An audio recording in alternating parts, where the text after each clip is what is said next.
You see in a lot of emerging nations a completely different attitude to infrastructure. It's about enabling a society to take the next steps to develop. And infrastructure is thought of far more holistically. It takes into account all of the needs of the society. It's not focused on a specific sector. It's not focused primarily on aviation. It's about wider connectivity. So I think it is critical to understand that inspirational and creation of beauty is not profession specific.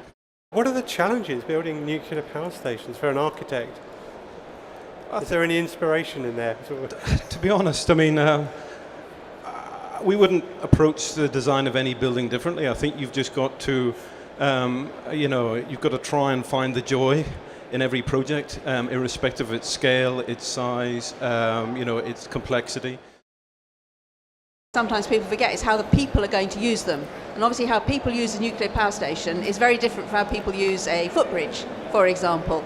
And sometimes we forget about that, the usability, and the inspiration comes from how people then are reacting to the infrastructure or the thing that they've got in front of them. I spent the last 6 years going back and forth to Copenhagen. If you've been there, you know that everybody cycles, any age, any sex, any kind of bicycle. Now, Copenhagen is a very dense, compact city.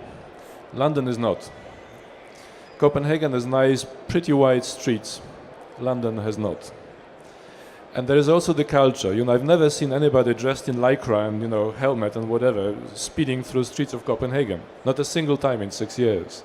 In London, you see these guys every day, going through red lights, going through everything.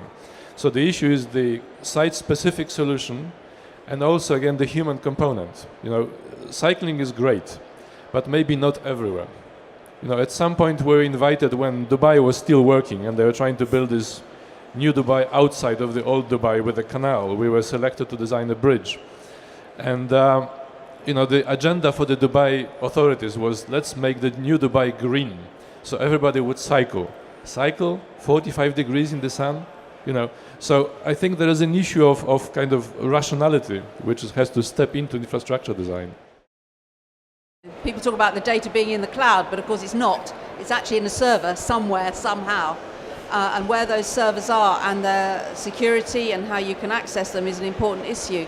So in banks, for example, the regulators require you to hold all your data onshore in at least 2 places. And test for security and do pen testing and on all of those things. And that is going to become both a bigger issue as we create more and more of this stuff, and also there's a power issue to it as well. So for example, in Soho, they have increasing difficulty in editing film because of the bandwidth that they require and the power that they require to manage that bandwidth so that they can do the editing where they are used to doing it. And it's affecting an unintended consequence. It's affecting the character of Soho because people are moving away. They just don't have enough power distributed into that area. So there's a distribution question as well. And I'm not sure that it's one of the things that I've thought about thinking about, but I haven't really got any good handle on yet.